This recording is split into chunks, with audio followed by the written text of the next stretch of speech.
Give her.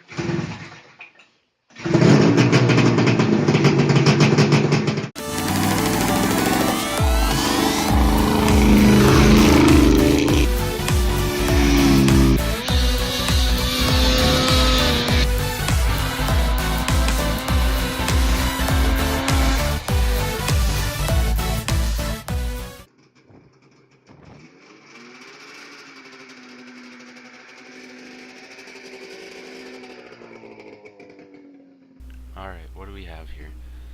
So, this is a four-wheeler with a 550 two-stroke snowmobile motor from a Arctic Cat, probably about 1997 would be the year.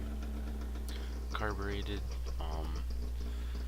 liquid cooled, all around it's a pretty impressive four-wheeler. It's probably making about 80 horsepower. Alright, so Kenny, he's got a bunch of pictures for us to look at, and we can go through and talk about all that's been done to the four-wheeler and so on. But if you don't want to go through all that, then there'll be a time in the description for you to skip to. So it just started off as a regular Polaris 250 rear-wheel drive, no four-wheel drive.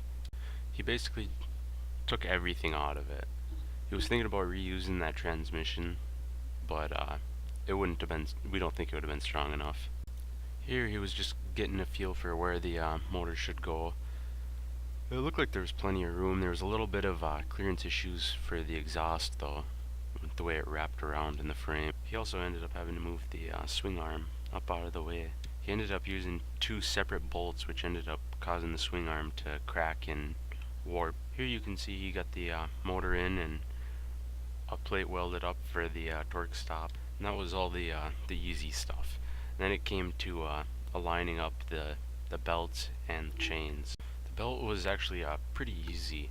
He hasn't really ever had problems with it.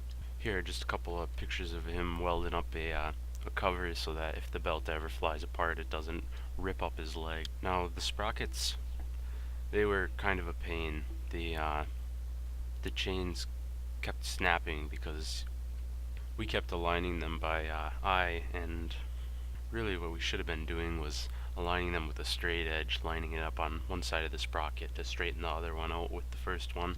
Here he put a guard for the chains in case they ever snapped, and one actually did snap, I'm pretty sure, but usually they just kind of broke and fell off. For putting those half shafts in there for the sprockets, he ended up having to remove the shock, and he just replaced it with a big metal bar on the back that he'd end up using to pull at the four-wheeler pulls.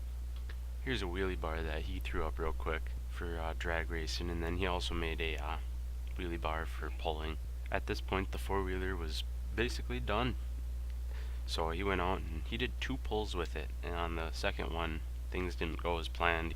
One of the bearing housings for the half shaft bearing gave and messed up the sheet of steel that it was bolted to. Here he upgraded from the small 2-bolt housing to the big block 4-bolt housing for the bearing, and welded a second sheet of steel on there. He noticed that the frame was starting to bend, so he got some square tubing and welded that in there to stop it from bending anymore.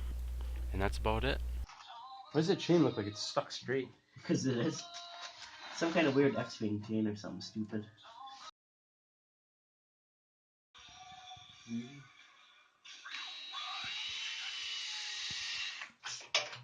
Yeah, there's a lot of extra thread there. Should almost cut it off. Get the grinder. How come it just keeps going? Probably collapsing that one. I don't know. Oh, right there. Yeah. Yeah. Yeah, who cares?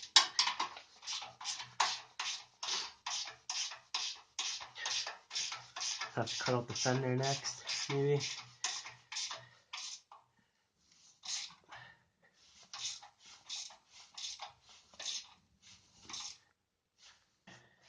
Take a look in the trunk here.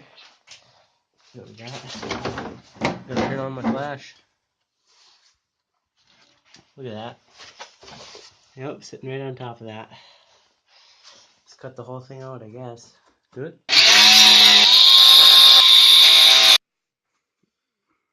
Oh man, it's Oh, that'd be fun. Like this. Ooh. Yeah, there we go. Fit now? Better. All that plastic powder.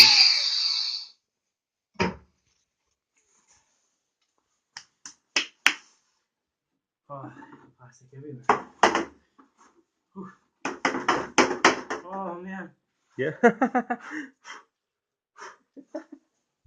Oh well. Oh yeah. Like, It's just fine. like a glove. Except for the back's jacked up a little bit now. There's a super Oh, so These the things. bars. I have to cut that out now too if I want it to sit flat.